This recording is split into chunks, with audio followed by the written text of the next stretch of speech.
Hello, and welcome to the virtual Nordic and Baltic Oscar Contenders series presented by Scandinavia House in New York and the Scandinavian Film Festival of Los Angeles, along with the Baltic Film Expo at SFFLA.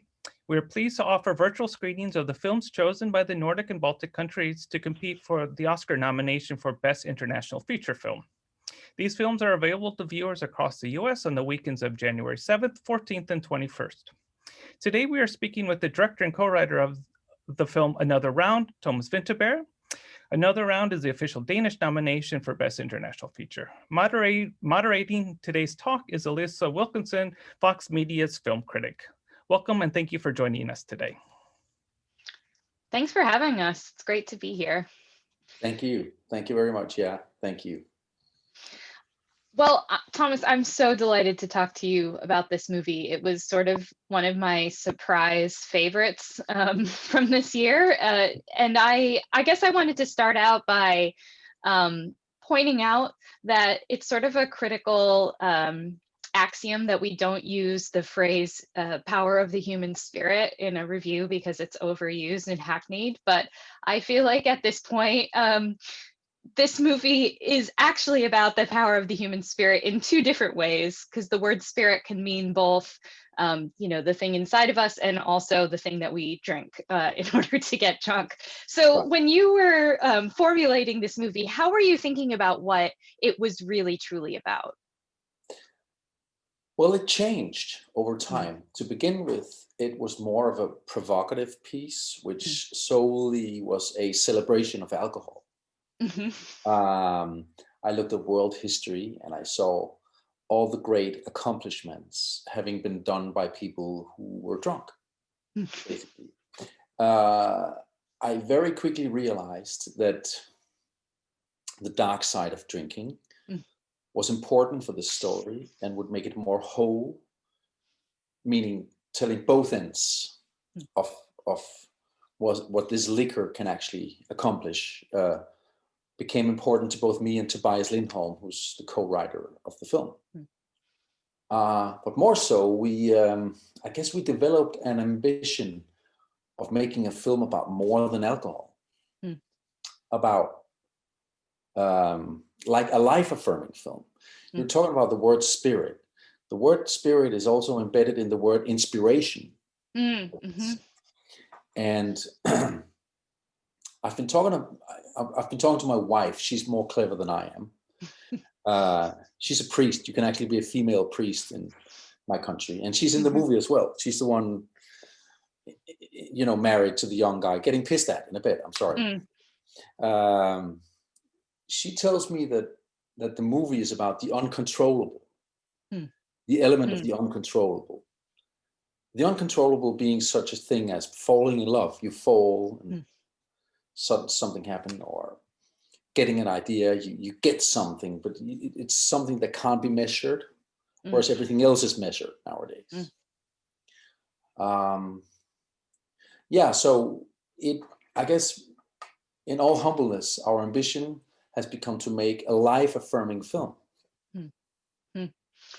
I think that's especially interesting when you couple it with a story about drinking, because as you say, many things and have been accomplished under the influence, but also throughout human culture, people have found different ways to ferment things and drink them in order to enhance celebration, in order to find comfort in times of struggle, in order to find community, all of those different things.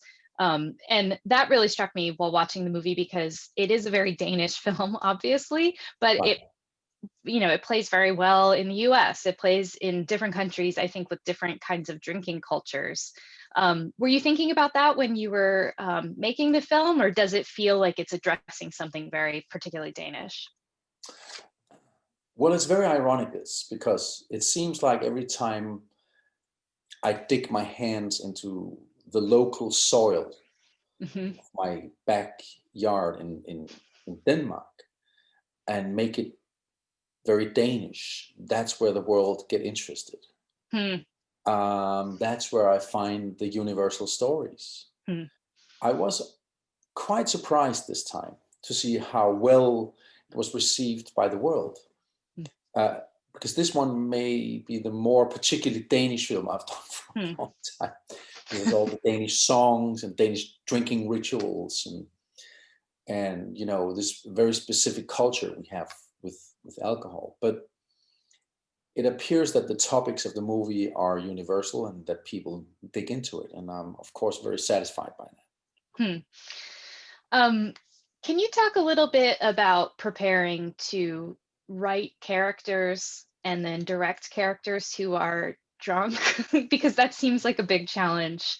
You know, most of us have been around or been the drunk person, but recreating that in a film environment is a different situation altogether.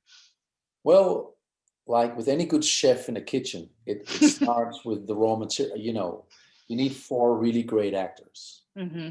It's like the meat for a steak. You know, you can't cook bad meat good. These are some of the biggest cannons, or maybe the biggest cannons we have in my country.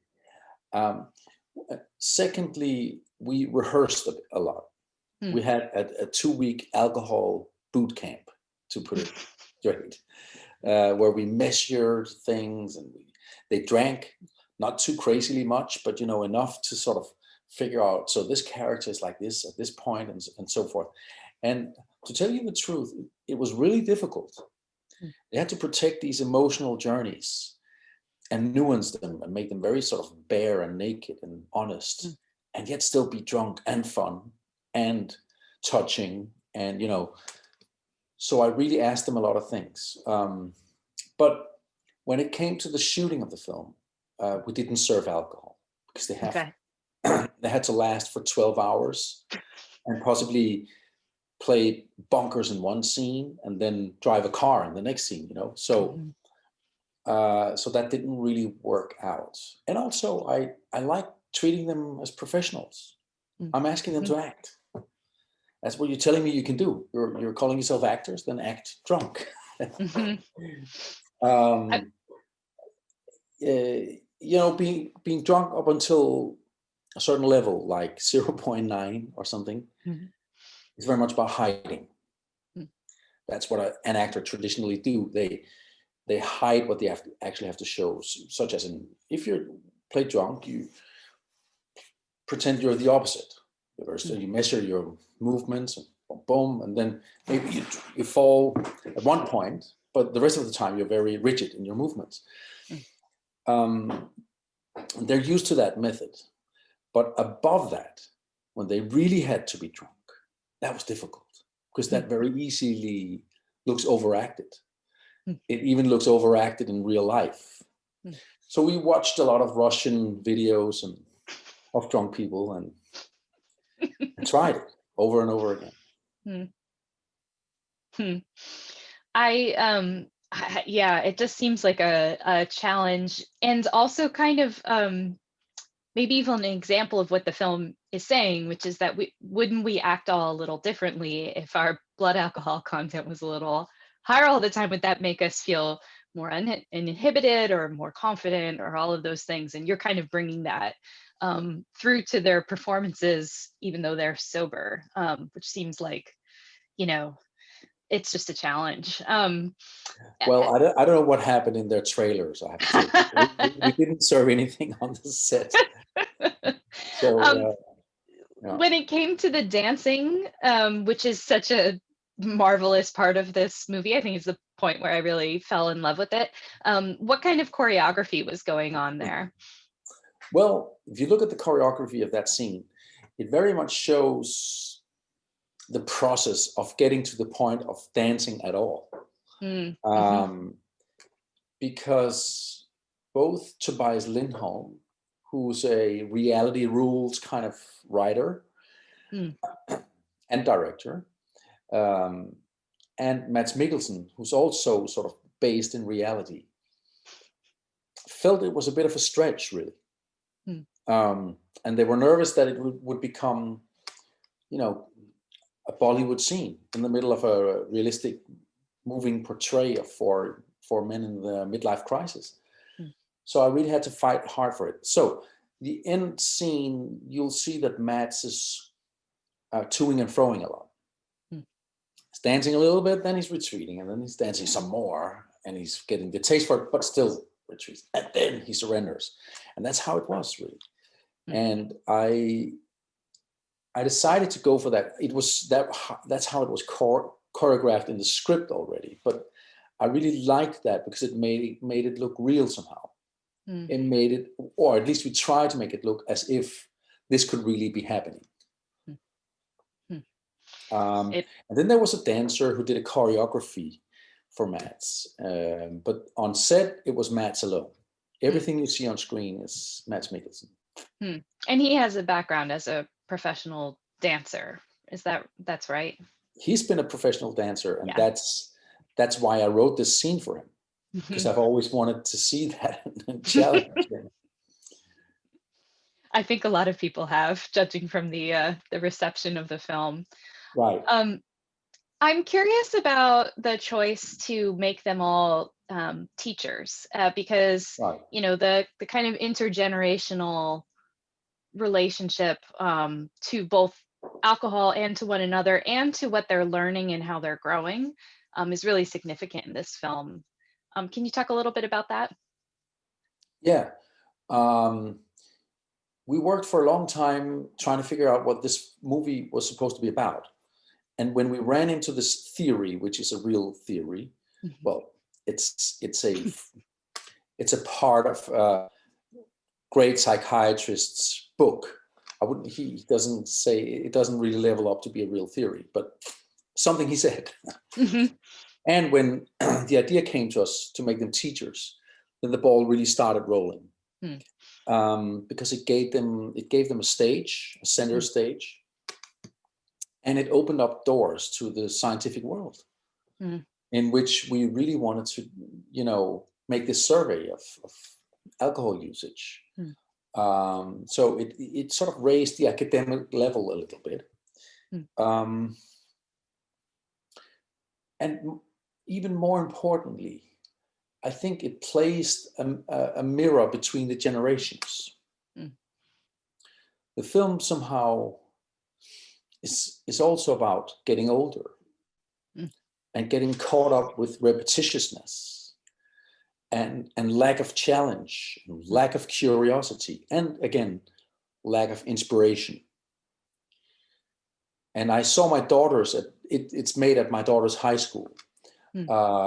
And I saw how fearful they were as youngsters and how they used alcohol. And I found it was interesting to sort of let those things meet in one room, really.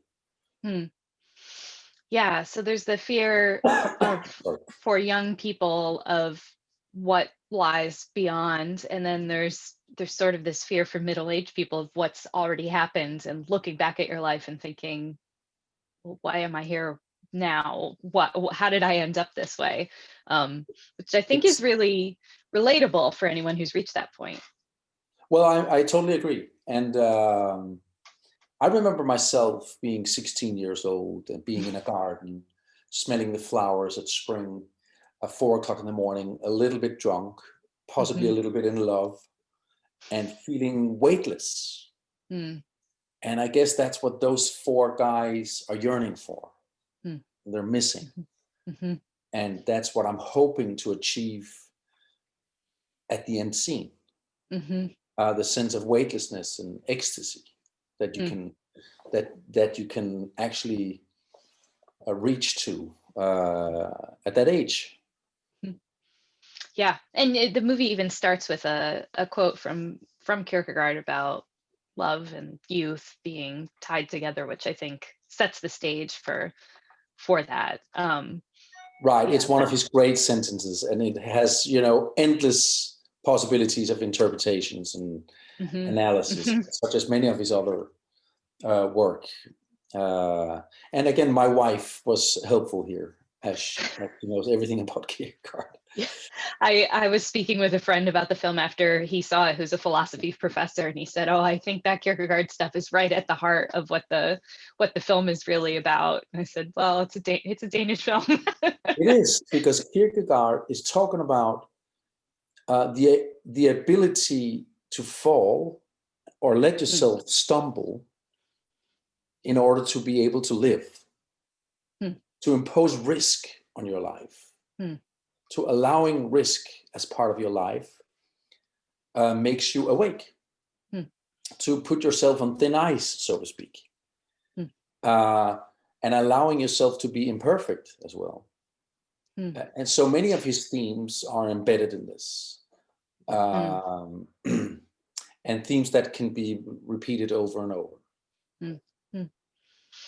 Well, thank you so much for making it, for persevering, and thanks for taking the time to talk about the film. And I'm really excited to hear people continue to talk about it as they see it.